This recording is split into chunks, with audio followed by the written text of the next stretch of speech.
Hey builders, real quick before we get started, did you know that we had a YouTube channel? So if you ever want to see the video version of this podcast, plus get access to all kinds of other video shorts and trainings, all for free, just look us up on YouTube. We're at Mind Steps on YouTube, and I would love to see you over there. Okay, now on with the show.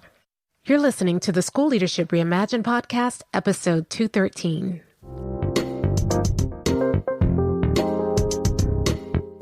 How do builders like us make a dramatic difference in the lives of our students in spite of all the obstacles we face? How do you keep your vision for your school from being held hostage by resistant teachers, uncooperative parents, ridiculous district policies, or a lack of time, money, or resources? If you're facing those challenges right now, here's where you'll find the answers, strategies, and actionable tips you need to overcome any obstacle you face. You don't have to wait to make a difference in the lives of the people you serve. You can turn your school into a success story right now with the people and resources you already have. Let's get started.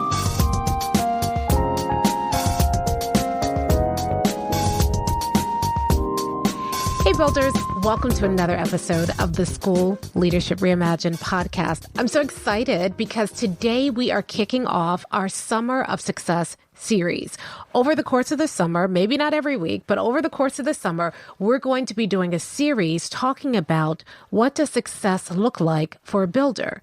And it's a little different than the way that districts typically define success. So over the summer, we're going to be really breaking down what does success look like. It's bigger than you can imagine. And we're also going to be showing you what you can do. What are some of the success secrets of builders that you can use as you're planning for the upcoming school year to make this school year your best school year ever. Now, I know that every summer we start out this summer, we're like, okay, we're not going to repeat the mistakes of last year. This is really going to be our best school year ever. And we start out with that energy and quickly life happens and we lose that energy. And by October, we're like, oh my goodness, here we go. We're just repeating another school year. And I don't want that to happen to you this year. So this year, we thought we would do a series of success secrets, talking about what are some of the things that you could be doing now over the summer to set yourself up for an incredible, record-breaking school year this coming school year. So we're going to start this series by talking about what does success mean to a builder, because a lot of times we use the word success, it's thrown around a lot, but success means different things to different people. And most of the time, when people who have a boss mindset or leadership mindset, when they use the term success, they're talking about tiny little incremental gains.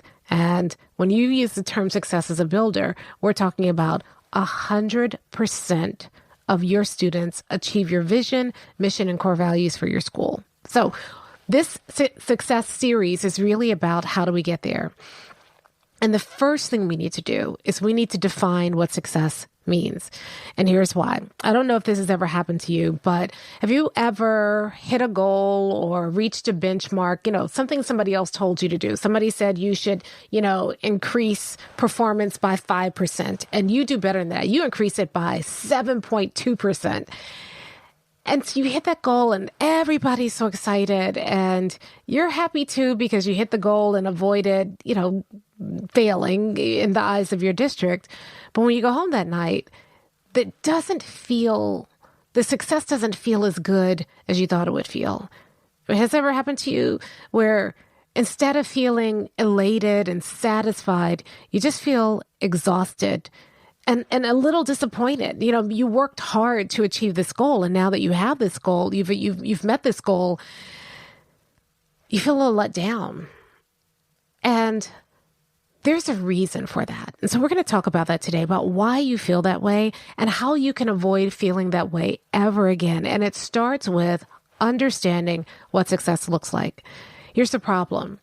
As long as you define success by the measures that your district is calling success, which uses a leadership paradigm, or by somebody else's metrics, then you will constantly be trapped in chasing their goals and ignoring your own goals. And so we've got to find a way to define success for ourselves. One of the things about being a builder is that you're different. You think differently than other people think. Other people are satisfied with incremental gains. But as a builder, you're not satisfied until you get to 100%. And so their metrics of what success look like are too small for your big vision. So let's talk about what success looks like for a builder. And it's a little different because as a builder, it's not just hitting numbers. It's not just about test scores.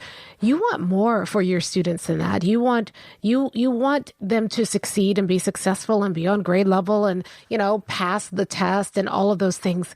But you also want them to be good people. You also want them to enjoy learning. You also want them to develop curiosity and to be able to govern themselves and to be good people and good citizens and all of these other things that builders tell me you want. And oftentimes, the only metric that matters is a test score. So as a builder, we have to come up with our own metrics. We have to think about holistically what success looks like for our students, for our teachers, and for our school. So I'm going to give you a framework, and we're going to go through this framework today, and it's going to help you. If you really think through this framework, by the time you're done, you will have a very clear definition of what success looks like for your school. And that clarity, by having that clear picture of what success looks like, it is incredibly powerful in terms of helping you think about what things are important for you to be working on this summer and what things are not so important to be working on this summer. What messaging and communications you're going to be sending out to your staff and your families and your students, and what you're not going to say, where you need to be pushing back on your district and where you need to just not fight that battle. This clarity is going to help you think through your summer. So this is really powerful. What I want you to do is you may want to grab a pen and a piece of paper because we're going to just really go to class today talking about success. Okay.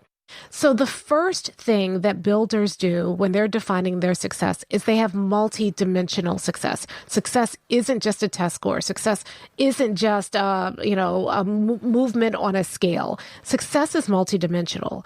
And success really encompasses four things. We call them the 4 C's. And if you see the Buildership model, you'll see these 4 C's. In the center of the Buildership model is your school success story. But right outside of that, how do you get there? These are the 4 things you need.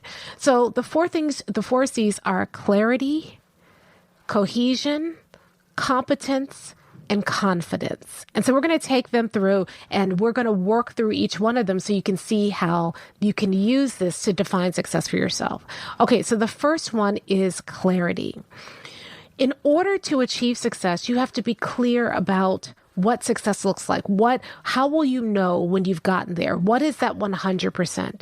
And so what builders do to really identify and create and achieve that clarity is builders do 2 things. The first thing we do is we have a clear vision, mission, and core values. Once you have that, you know what success looks like in your school. You know what your vision is. And the vision says, here's what we're building. So 100% of our kids are going to be at or above grade level. 100% of our kids are going to, graduate, enlisted, enrolled, and employed. 100% of our kids are going to be eligible for an honors class in 9th grade. You've heard me talk about vision in the past. But here's why this is so important for you, because the vision alone could tell you, it defines where you're headed, but you need more than a vision because the mission modifies the vision. The mission says, not only is this where we want to go, but the mission says, this is how we get there, right? So if you want all of your kids at or above grade level, a whole bunch of people want that, but how do you want that? Like in a way that empowers kids. So some people's mission is really about empowering kids. Other people have mission about opening up opportunities for kids. Other people have missions that really are about helping kids become independent thinkers and learners. And so if you hit that 100% goal, but you don't do it in a way that also honors your mission, then it will not feel right to you.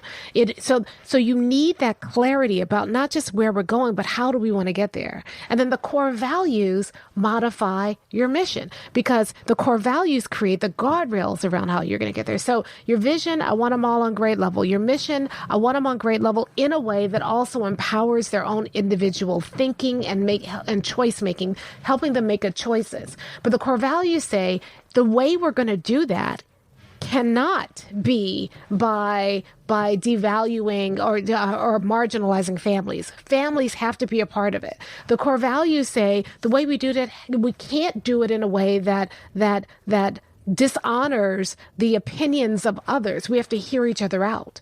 So when you create these core values and the vision and the mission, it creates a sense of clarity, so that you know what success looks like, you can define it, but you also have those modifiers around success so that you're not just chasing numbers anymore. It's bigger than that. It goes deeper than that. And it really gets to the heart of who you are as a community.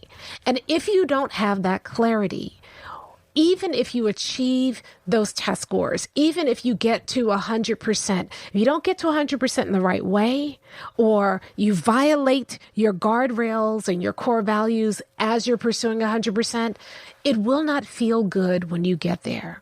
And so that's why the first thing that we do as builders is we work on our vision, our mission, and our core values so that not only can you have that clarity, but your staff has that clarity.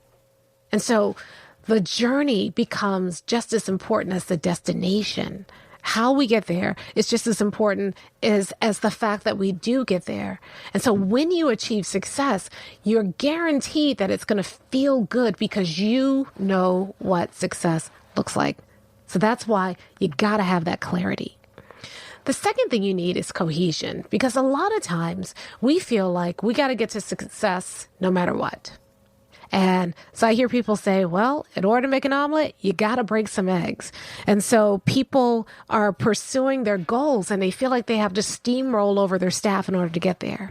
Not only is that exhausting, but something inside you dies, even if you feel like they deserve it, every time you run over somebody else to achieve your goals. And you don't want to look back one day and see a string of dead bodies that you rolled over to achieve those test score gains or those goals. Sometimes we justify it. Sometimes we say, yeah, we have to do it. We have to in order to get to the goals, because the kids are so important, we might have to run over a couple of people. And I accept that sacrifice because the goal is so important. But when you are a builder, you realize that you don't have to destroy anybody in order to achieve your goals. You don't have to run over anybody to achieve your goals. Even people who seem initially resistant, you can recruit and help them support you and do it in a way that honors people and still achieve your goals. And not only is that a faster route to your goals, but it's a more satisfying way to get to your goals, because at the end of the day, you haven't sacrificed your own moral compass to get there. And the other powerful thing about cohesion is that when people are working with you rather than against you, the work goes faster and it feels better while you're doing it. I mean, think about your options here. There's some people who are so persistent upon getting to success that they end up just battling everybody all the time. But builders have that same persistence towards their goals, but they recruit people. They get people on their side. Then more people are working, and so it becomes fun. You create a movement towards your goals, right? That's why the difference between bosses and leaders and builders: bosses say go, leaders say let's go, but builders say come. People come on their own volition. That feels so much better. A lot of people achieve their goals, but they're exhausted. They've made so many enemies. They've hurt so many people along the way that when they finally reach their goals, they're all alone and they're bitter and they're sad. When builders reach their goals, everybody celebrates because we did it together. We didn't run over anybody. People are happy for us because they were part of the process. So you need cohesion. The third thing that you need in order to achieve your goals is you need competence, right?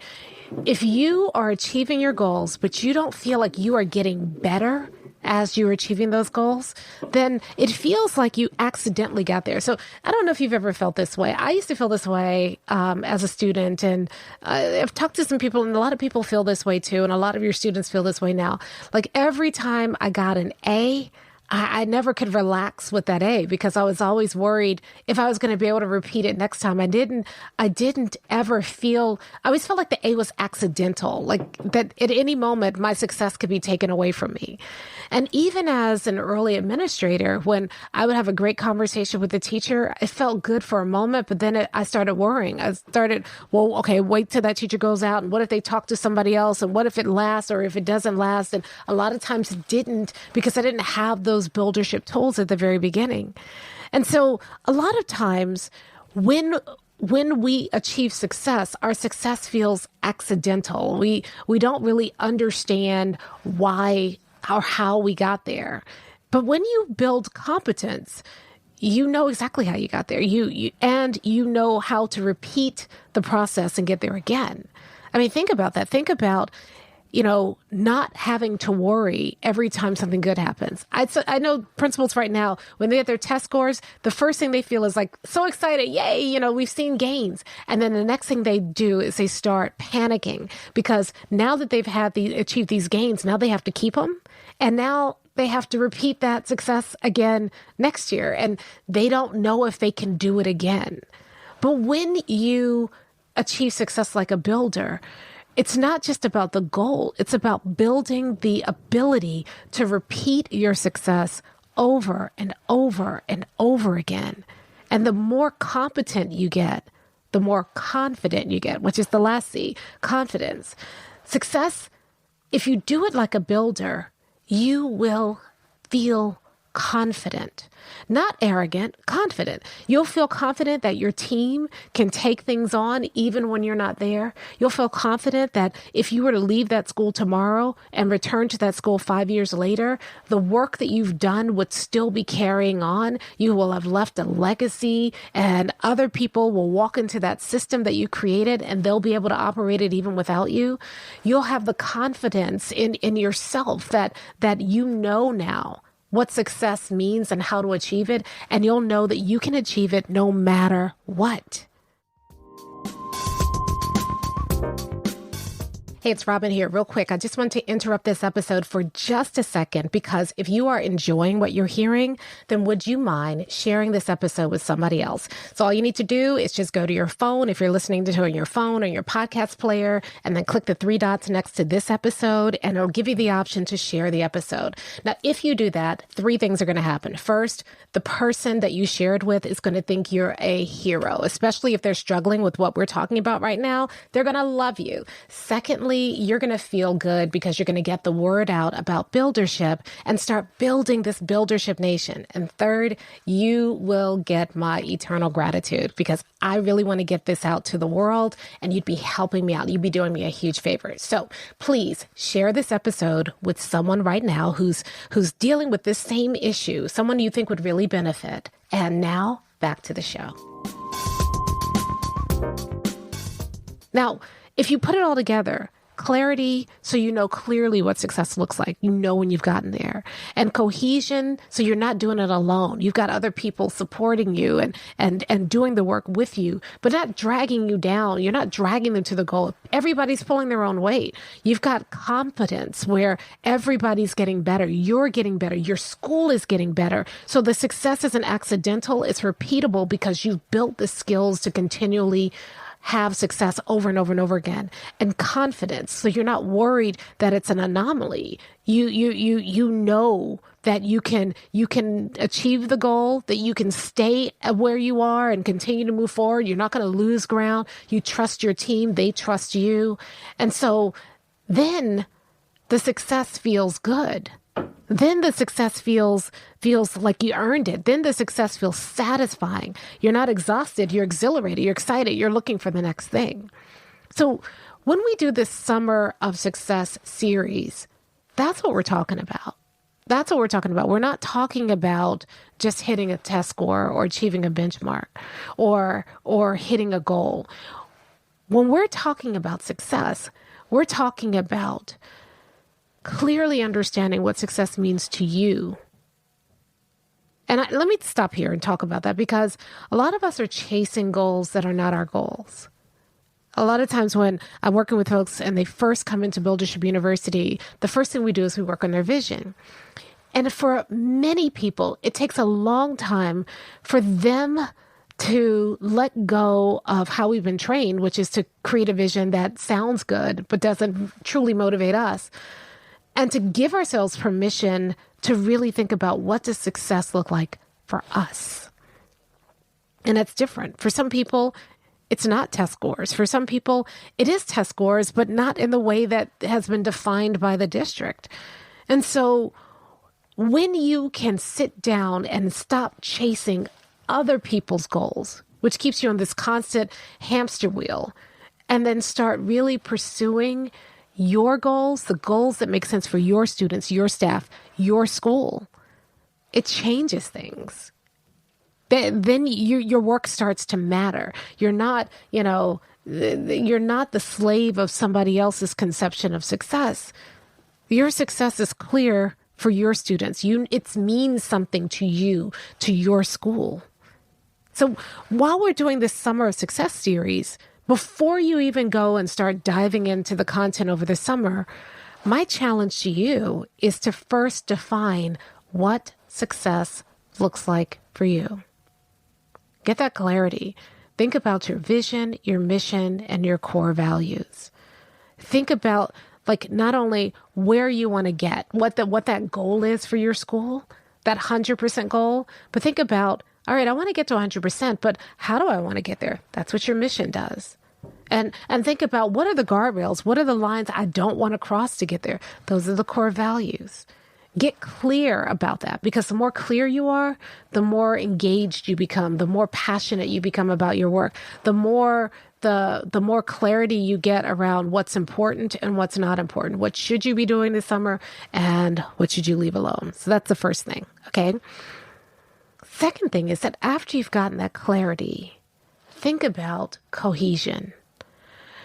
I want you to imagine a school year where instead of fighting and dragging and teeth pulling, you actually had a school year where everybody was on the same page, where everybody was aligned. What does that alignment look like? Because here's what I know. A lot of people say they want alignment, but they've never really thought about what that looks like, other than, I just am tired of fighting with people. But I want you to go beyond that and think about, what would it look like if everybody were working together towards this goal? What work would they be focused on? And what stuff wouldn't they be doing? And paint that picture, write it out, sit down and think about it. If everybody's aligned, would it mean that teachers were collaborating around lessons and aligning their lessons to the standards? If everybody's aligned, would it mean that teams are working together to create extracurricular, not necessarily academic experiences for kids that fostered the students' independent thinking and growth? If everybody were aligned, would it mean that we spend some time together socially once a month, blowing off steam and getting to know each other outside of school? What does that alignment look like for you? And most people have never thought about that, but you need to sit down and say, all right, this is where we want to go. That's the clarity piece. And then the cohesion piece says, what does that look like for my staff? Paint that picture, get vivid about that picture, because if you don't understand what cohesion looks like for your staff and what kind of cohesion it's going to take to get there, then you waste a lot of time. Let me give you an example. Every year we come back and we do, some splashy big thing for staff, right? We see something on Pinterest or somebody posted something in a Facebook group. So we pick a theme. Like this year, we're going to pick a theme of everybody's going to be a builder, right? So we go to the party store and we get those orange construction hats and we get some the construction hats aren't orange, they're yellow. Okay. That's how much I know. You get the yellow construction hats, but you get the orange vest, right? And the first day back, you give everybody a construction hat, you give everybody a vest, you talk about being a builder, you applaud them when they come in, you give them a toolbox with all of their supplies, you have a big breakfast, and that sounds really great. But does it create cohesion? Probably not. So then, 2 days later, you're still in pre-service week and people start complaining and you're like, wait a minute, I just bought you the construction hat and the vest and the toolbox and I just fed you breakfast and I just gave you gift cards for Uber Eats for lunch. I just canceled a meeting so you'd have more time in your classroom. Why are you complaining? Well, the reason they're complaining is because all those things are nice, but none of those things were deliberately creating cohesion. So if you don't think about what does cohesion look like for us, what is it that I want, then it's really hard to design a re-entry plan for your staff that will foster that cohesion. And you get frustrated because you spend a lot of time and energy doing stuff that's cute, that sounds nice. Doesn't mean you don't do the little orange construction hats, but understand that that's not what's creating cohesion. That's the branding on top of the cohesion. So think through, what does cohesion look like? What do you need? Where do you need people aligned and where does it not matter? Be really serious about that. A lot of people are like, well, I want all my staff to get along. Okay, is that what's going to help you get to your goals? And if so, then how are you going to foster that? If that's not what's going to help you get to your goals, then don't do the trust falls. A lot of people are like, oh, I'm going to do Myers-Briggs. Look, I have no quarrel with Myers-Briggs. But is that going to give you the cohesion you want and need in order to achieve your vision, mission, and core values? And if not, maybe you skip that this year. Maybe you focus on the things that really matter. All right, so clarity, then the cohesion, and then the competence. In order to achieve your success, what needs to happen for you? How do you need to get better? What are your goals for your own growth this year? And this is something we don't often talk about as builders. So I want you to be thinking about, as leaders, we talk about it all the time as builders. But I want you to think about, what is it going to take for you to get there? What is the competence? A lot of times when we think about competence, we think about ways that our team needs to improve. But I want you to take a hard look at yourself right now. And I want you to ask yourself, where do I need to grow? If I'm going to achieve this success, what competence do I need to build? One of the ways I like to think about it is I like to imagine the school that I want or the organization that I want.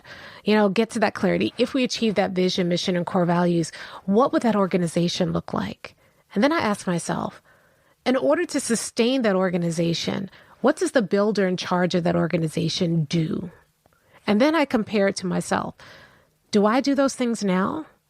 Like, one of the areas that I'm working on right now is that I'm really lax as a person who's like, when I'm supporting other people, when I'm working with other people, I'm very lax.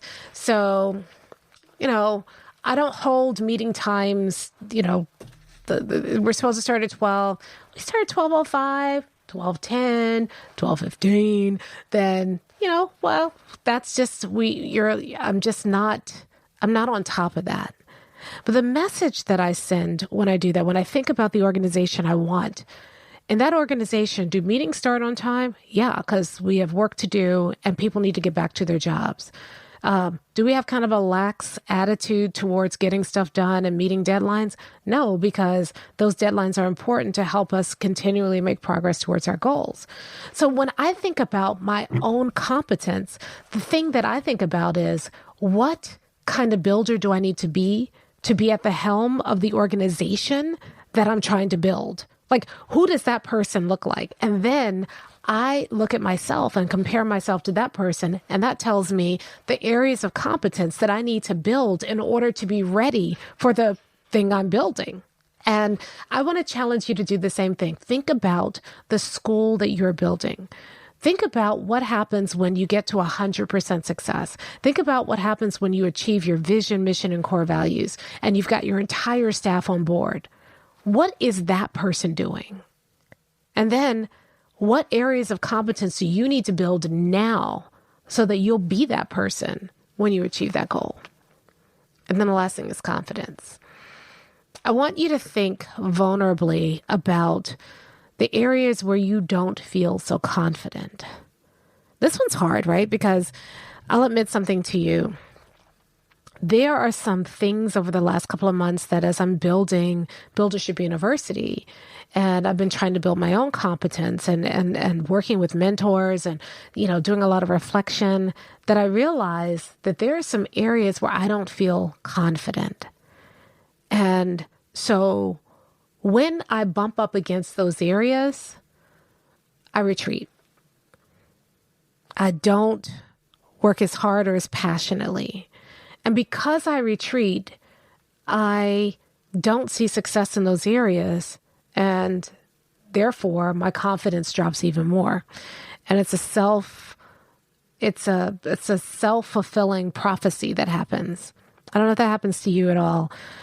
But anyway, I've really had to take a good hard look at some areas where I don't feel confident. And one of the things I'm going to do is over the summer, we're going to talk about confidence a little bit more, like what you need to do. But one of the things I'm realizing is that as a builder, one of the things that you're going to have to protect the most is your confidence. And when you have areas where you lack confidence, those are going to be some of the most vulnerable areas. The things are going to hold you back the most in your business or in your school or in your building. And so we got to have a hard look at ourselves and start to ask ourselves, right now, all I want you to do, you don't have to fix it. I just want you to ask yourself, where am I not confident? What is some of the work that I avoid? When do I give up? When do I stop fighting? What parts of my practice do I try to hide? What work do I avoid? What work do I dislike doing? Where are the areas where I just feel vulnerable? Where are the areas where I defer to other people because I don't trust my own opinion? I don't feel like I know what I'm doing. Just be aware of them for now. And then this summer, we're going to start to address those areas. So for now, you're asking yourself the question, get clarity. What does success look like? Think about cohesion. What does my team look like? How does my team work in that successful picture that I'm picturing? Think about who you have to become in order to be at the helm of that organization that you're building, and assess your areas of competence and incompetence right now. And then assess your confidence. Where do I struggle? Where do I not feel so confident? Because that's going to play out in the work. And then after you have that assessment, here's what you have. You not only have a picture of what success looks like for you, so you can stop being the slave to other people's ideas of success, but you also have an understanding of your current landscape and where you are with regard to that picture of success. And it's that area in the middle, that gap, that we're going to try to bridge this summer and the Summer of Success series. So that's your homework this week. And then as we start rolling out some of these Success Secrets podcast, we'll start to take that landscape that you just created today, and we'll start to fill in the pieces so that when you walk into next school year, you're doing so with a clarity about what success looks like and about what that work is going to take to get there, with the cohesion because you've gotten your whole staff on board and you know what it takes to get your staff on board, and the competence because you've worked on yourself and built your own skills, and the confidence that you will achieve your goals like a builder. I'll talk to you next time.